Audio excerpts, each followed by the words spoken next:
হ্যাঁ, আমাদের নতুন শিক্ষানীতির উপর 2020-এর শিক্ষানীতির উপর বেস করিয়া আমাদের যে নিপুণ ভারত নিপুণ আসাম এবং তার একটা অঙ্গ এফএলএন ট্রেনিং, যেটা আমাদের 5 দিবসীয় এখানে যে ট্রেনিং দেওয়া হইল, এতে তো আমাদের দুটা প্রায় 7টা অলরেডি ক্লাসটা অ্যাটেন্ড করছে, প্রায় 80 জন ছাত্র এখানে আমাদের শিক্ষক ছাত্ররা এসে উপস্থিত হয়েছে, যারা প্রশিক্ষার্থী তারা এসছে।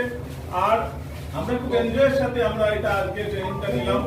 আমরা কর্তৃপক্ষকে ধন্যবাদ যে একটা সুন্দর পরিবেশে এই প্রশিক্ষণের ব্যবস্থা তারা করছে। আর আমরা আরকি যারা যথেষ্ট অভিজ্ঞ আরকি, এটা আমাদের সৌভাগ্য যে আমরা এই ভালো আরকি আমরা পেয়েছি। সবচেয়ে বড় বিষয় হলো যেগুলা জিনিস আমরা জানি, আমরা যে জানি না এরকম বিষয় না, আমাদের অবচেতন মনে কিছু জিনিস ছিল, এগুলা পুনরায় চেতন মনে নিয়ে আসা হয়েছে। এটা আমরা ধন্যবাদ জানাই আমাদের স্যারদের। যেমন ধরেন আমরা রেকর্ডিং জিনিসটাও আমরা